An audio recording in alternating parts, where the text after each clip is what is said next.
Westjet, 175. Although Westjet and Air Canada Jazz aircraft were involved in this investigation, the focus was entirely on one sleepy air traffic controller on duty that night, a night when it wasn't anywhere nearly as busy as YVR was today. He came dangerously close to allowing two Westjet 737s to crash into each other, with all the people and flight crew on board. A Vancouver company that specializes in sleep deprivation issues has analyzed the report and has come to a startling conclusion. We know that on the fourth shift, the evening shift, so do 2-day shifts and then 2 evening shifts, on the beginning of the fourth shift, in the first half hour, he was at a cognitive impairment level that we consider correlates to a blood alcohol of 0.08.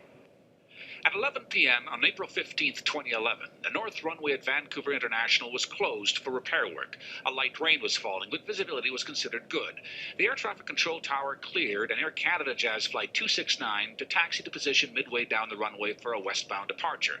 It also cleared WestJet Flight 628 to taxi to position on the far end of the same runway. Normally not a problem, except the controller started getting the two flight numbers mixed up.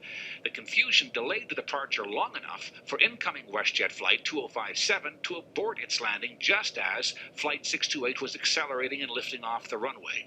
At their closest point, the two WestJet 737 passenger jets were just 1,947 feet apart. They continued dangerously close until one eventually flew off to the south to complete the go-around. Coming onto a job site as an air traffic controller this is dangerous. We need to address this. And we know that at the beginning of the shift, he was impaired. Not to mention where we ended up 6 hours later gets even more dangerous. All the Red Bull and all the coffee you can drink isn't going to change that. It's going to help create this feeling like you're prepared. But in fact, rest is the only cure to this issue. The NAV Canada report shows the controller worked 2-day shifts on April 13th and 14th, but then was scheduled to work 2 graveyard shifts. In fact, on the 14th, he had only 8.5 hours to go home, try to get some sleep, and be back to work by 10:30 that same night. Fatigue Sciences software estimates by the end of his shift on the 15th, he was cognitively impaired to the equivalent of having a blood alcohol level of 1.1%. NAV Canada could not offer us an on-camera interview, but to paraphrase a lengthy statement, it said, "We have made several enhancements to our fatigue management program for 2013. We're also developing the capability to conduct fatigue risk-based analysis of controller schedules." The air traffic controller that night stated in the report that he had about 6 hours sleep.